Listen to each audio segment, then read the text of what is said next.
So we're talking receivers. Yeah. We took mine. We took Matt's. Did we use Jared's here? Or no, not We Jared's, right? didn't use Jarrett's. He's He's not had done. some stuff going on, so he's trying to finish up his nerd scores. We just have the 3 guys on the podcast. Okay. Yeah. So we took all of we ranked the wide receivers, and then this is our composite ranking of the 3. And Correct. a couple guys got high, like you and Matt, different very much so on one receiver here. Yeah. You and I And you were differ. dead center.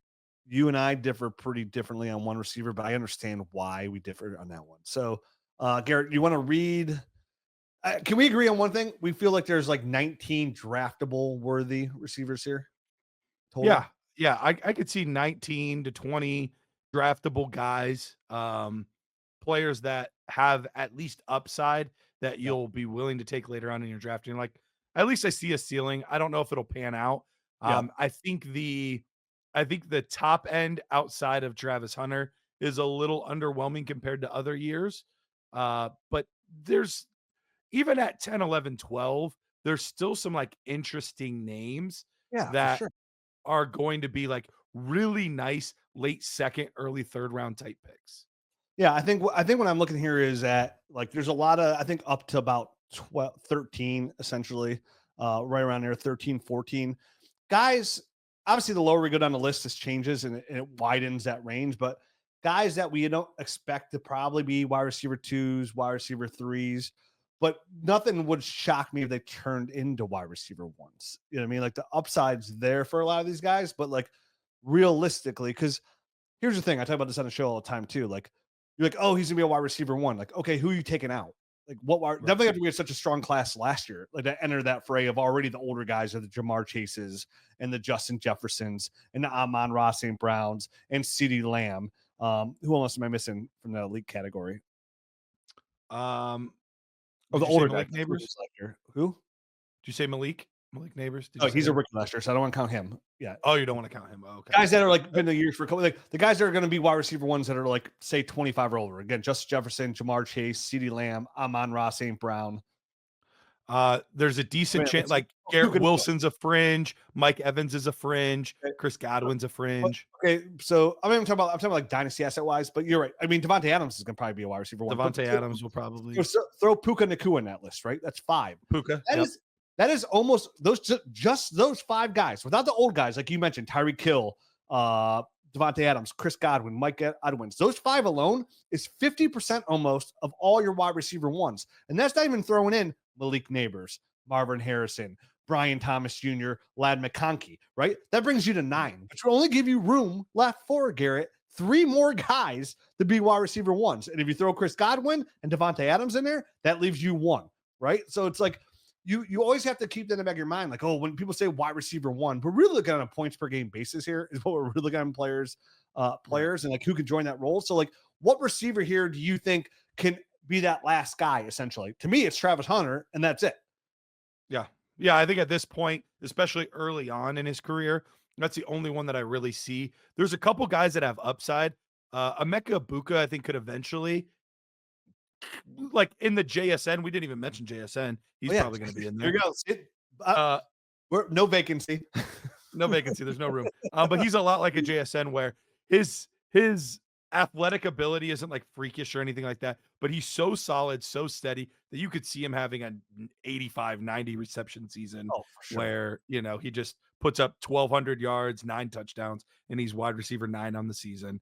And, like you could definitely see that. Tet and Hunter have the highest ceilings. And then you even have a guy like Burden who we're a little lower on, but he's got ceiling without a doubt. Yeah. And I'm sorry. I brought up last year's wide receiver 1s. We forgot a big name who's young, who's a cornerstone player, Drake London. Yeah. Yeah. So that puts us at 13, right? And then you mentioned Garrett Wilson, who was a wide receiver 1 last year, would put us at 14. Terry McLaurin was wide receiver 7 last year. That puts us at 15.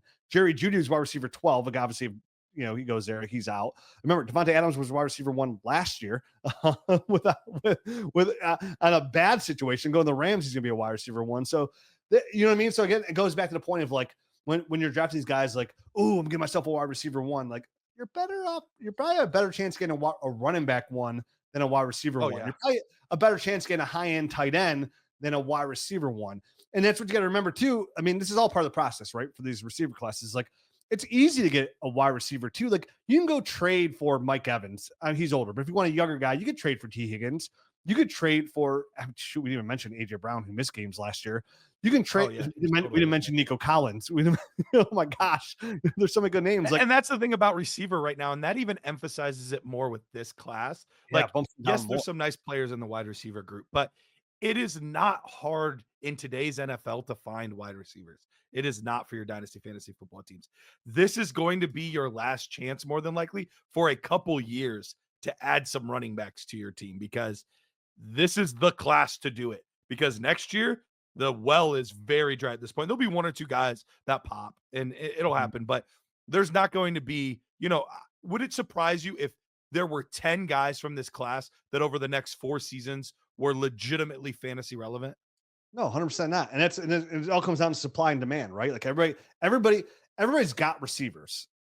Everybody needs running backs. So if you have Bijan Robinson, Jahmyr Gibbs right now, you can flip those guys for anybody right now. Like you can. So if Trevian turns into Alvin Kamara and it looks like he's going to be like a top 3 fantasy receiver, that opens the door for Malik Neighbors, Jamar Chase. Like all of a sudden, like that door is available. If a player has 3 good receivers, right, and they need a running back, like, oh, I can get rid of Jamar Chase here. Like I made that move before, where I've given up a stud receiver for a running back and vice versa, and you're okay with it. Where if they're in the same tier, that opens that door where for the most part, it's almost impossible to get those guys without a huge package, right? You gotta be John Holmes to get that guy. So yeah, you're right. So like, I'm definitely with you. Like, I think that the running back is going to open like even how we talked about Cam Ward earlier, going to open the door for a lot of avenues. And looking at these receivers that we just mentioned, and think of guys, like I said, I mentioned AJ Brown there. We didn't even mention Marvin Harrison Jr. I threw Nico Collins in there. You can get real frisky with it with guys like DK Metcalf, Zay Flowers as well. So like we just mentioned almost 20 receivers, right? That could almost be a wide receiver 1 next year. It wouldn't really like blow the doors off somebody in shock. And Cortland Sutton's wide receiver 15. DJ Moore could be a wide receiver 1 this year. So like when you're drafting these receivers, Roma Dunze, who are they going to step over, right? Who are they bypassing in fantasy football? Like, do you have better odds? Rasheed Rice didn't play last year. I'm throwing more names out here. Dude, there's so many good receivers in the league right now. Yeah, there's if Tyreek Hill leaves, Jalen Waddle, you know what I mean? Chris Godwin's wide receiver 1, even though he ended up finishing wide receiver 53. So it's like, okay, I'm drafting these guys, even they have the first round pedigree, right? Like I'm going to draft Luther Burden. Then like, can these guys pass up those guys? Because if the answer is no, even if you don't need it, you're better off taking a running back that can get you the receiver that is ahead of them, right? Can we agree on that possibly? Yep. Best player available. I mean, and best player available isn't always the guy that is actually the best player. Sometimes it's, I need to factor format. I need to factor how the scoring settings are. I need to factor in scarcity. I need to factor like all of these things determine what the actual best player available is. It's not just, well, he went 1-1, so he's the best player. Well, that's not how it works, you know? So you need to take all of that into account when you build your big board and say, who's actually the best available. So for us right now, our top 5 receivers in order, and this is our composite rankings. We have number 1, Travis Hunter, number 2, Emeka Ibuka, number 3, Tet McMillan. Those guys are unanimous for us. All 3 of us have the exact same top 3 in the same order. But then from 4 on, it's pretty wide open.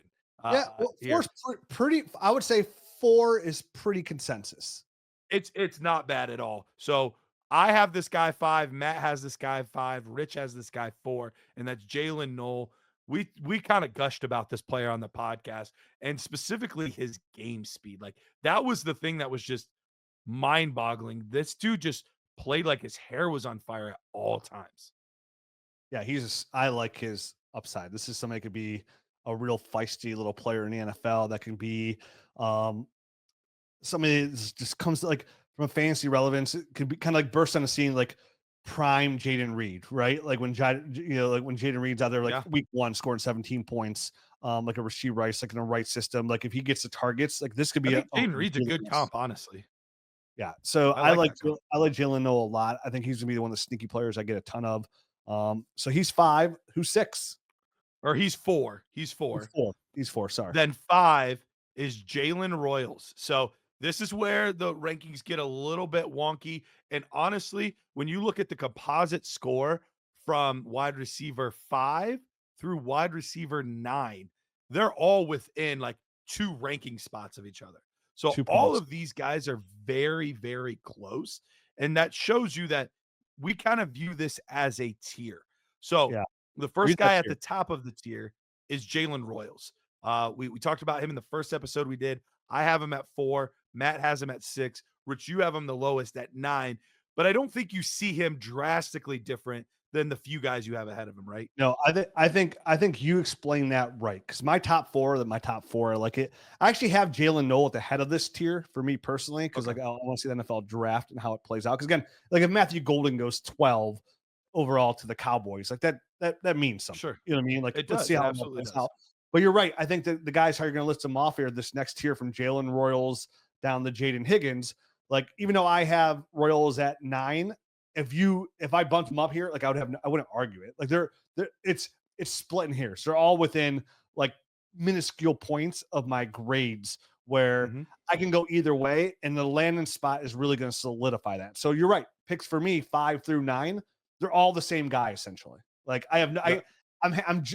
I think and I don't want to say the same guy. I will say this: I'm just as happy to get any of those guys equally. Like I wouldn't be happy getting one more than the other. Where like Jalen Royals, you're right. Like I would probably like to get him a little bit more than other guys right now, just on tape, not on draft Yeah. capital, on tape. Where the other guys, like, oh, if I end up with any one of those guys, like I feel pretty good about that. Yeah, because we expect, the next few guys to maybe get slightly better draft capital, but we'll have to wait and see. So 6 through 10, we'll finish this up here. But remember, 5 through 9 is really kind of the tier. But I'm gonna read off 6 through 10 since we did the first 5. This is So 5 through 9. Sorry. uh Oh no, 6 through 9. You just did. yeah, it's one off because Yeah. of the thing at the top. Yep. So 6, we have Jack Besh, 7, Matthew Golden, 8, Luther Burden, 9, Jaden Higgins, and then 10, Kyle Williams. So Kyle Williams kind of starts the next year based on our scores. Yeah. But to give you the top 10, that's kind of what the top 10 looks like. So Jack Besh, Matthew Golden, Luther Burden, Jaden Higgins, Kyle Williams. Yeah, top 10 starts with Travis Hunter, Mecca Buka, Ted McMillan, Jalen Royal, then down to those guys. So, and you're right, Kyle Williams does start that next tier. And then same thing, the next from Kyle Williams, the next 3 players are all graded almost identical. Like they're like, again, Kyle Williams, Xavier Restrepo, and Trey Harris, we have almost graded identical on a composite score. Yep. It kind of, I'm a little bit higher on Xavier than you guys. Matt's a little bit higher on Kyle Williams than we are. And we're all kind of almost exactly the same on Trey Harris, where we're like, we see it, but we also see a lot of bust potential. So I think that's the interesting part about this group is I think Restrepo's probably more of the safe guy in this group, whereas Trey Harris and Kyle Williams have a bigger ceiling, but also a much lower floor. And what's funny is Trey Harris graded out as our wide receiver 12 overall, even though you had him ranked 11, I have him ranked 11, and Matt has him ranked 10. But he grade composite, he's graded out as wide receiver 12. Yep. Lower than any of us have him, which is funny. That's why we do it. It is funny how that kind of all plays together sometimes. So so that gets us through 13, 14, or 12. sorry, that gets us through 12. 13 is Daniel Jackson. 14 is Isaiah Bond. 15 is Torrey Horton. And I'll just go through the last 18. Ty Felton is 16, 17, Ricky White, and then 18, Alec Ayo Manor. With that kind of last group there, I feel like Isaiah Bond sticks out a little bit compared to the other guys because he's a bigger name than those guys. Mhm. He's at least at one point was expected to get better draft capital than a lot of those guys. But a lot of the most recent mocks I've been seeing, he's actually going now like in the 3rd round. Which would make more sense to what we had. I think Isaiah Bond is one of the biggest mysteries in this whole draft class because there's just not a lot on tape for you to really kind of watch, right? Like it's just he was just used as like a decoy for the most part. So for us, like it's Right. like in the right, like he's the kind of guy like if in the right system he's used and targeted, of course he could be relevant. But like we have no idea because there's not a lot of tape to watch. Like watching his Right. tape is just like, oh, there he goes on and just to go route again. There he goes on and come back Mhm. again. But like as a decoy, not as a receiver. So, and I think that's a tier where we feel like these are the relevant players that are like on our board, the draft. I think you and I would agree, like after these receivers are off the board, we're drafting running backs and tight ends. Yep, absolutely. And even in this group, we'll see where all the running backs go and stuff like that. But it would not surprise me if I'm taking Devin Neal ahead of this guy, Damian Martinez ahead of that guy, Oh, for LaQuint sure. Allen ahead of this guy.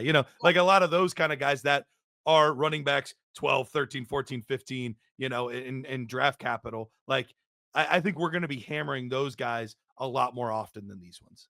All right, so here's the list, and then we'll give you after here are the receivers that we can all agree upon. We think are should be on your board, not in order. Like obviously, like Garrett said, Devin Neal's, LaQuint Allen's will go ahead of a lot of these receivers. But here's the guys what we feel are worth your time drafting in order. Here how we have them ranked composite: Travis Hunter, Mecca Ibuka, Tet McMillan, Jalen Knoll, Jalen Royals, Jack Besh, Matthew Golden, Luther Burden, Jaden Higgins, Kyle Williams, Xavier Restrepo, Trey Harris, Daniel Jackson, Isaiah Bond, Torrey Horton, Ty Felton, Ricky White, and Alec A. Manor. Those are the guys that we feel draftable. We'll see what the NFL draft holds for this next group of players, but we are not very big on them. We expect them to be late draft picks for the most part, which also get them off our board because usually if you're not drafted in the top 5 rounds at receiver, usually it's not even if it's not the top 4 rounds, odds of you becoming relevant are slim to none. And those guys that we have ranked, at least we have them ranked, are Dante Thornton, Nick Nash, Savion Williams, Pat Bryant, Jimmy Horn, Dominic Lovett, Tez Johnson, Brew McCoy, Ja'Cory Brooks, LeJounte Webster, Antoine Wells, and Rock Taylor. That bottom is rough. It's rough sandpaper, heavy grit. So interesting group. We'll see how it all plays out. And remember, Nerd Herd, we will have our episode up that Sunday. We'll have our overall rankings. I'll tweet out. Follow me on Twitter at Dynasty Rich, and I'll tweet out my rankings. Like I probably on set. Like we'll probably be drinking, hanging out. By Sunday, early Sunday, I'll probably have my top like 50 by then because we'll know that a lot of those draft picks by Sunday. So I'll get those out on Sunday as well. I'll try and update the app as I can because we'll be in New York and then driving back from New York. By the time I go from New York, I'll for sure say hi to the family because I haven't seen them for 4 days at that point, but then kind of still sit down and like go over my overall rank set. Because there'll be NFL trades, there's going to be drafted players are going to lose value. Some players might gain value even. There may be running backs out there that gain value because they didn't draft a running back, right? So we'll see how it all plays out. But I think we kind of hit the head overall on this episode of like the receivers and kind of, Yep. I think I like the point of us talking about like the guys, like me bringing that up of saying, hey, like who are these guys passing up? Like that gives you real perspective. Because again, you can't look at this, like you can never look at certain situations through like a narrow lens, right? You're going to miss the forest through the trees where like, oh yeah, these receivers, you have them ranked this high, but it doesn't matter where they rank amongst themselves. Where do they rank overall against all wide receivers? Because that's who you're playing against in Dynasty. And that's where you take best player available at all times. And for the most part, you and I can expect that a lot of these running backs are going to be ranked significantly higher than these receivers. And it's why we kind of also like are down a little bit more on Tet. It's not that we don't think Tet could be a good wide receiver.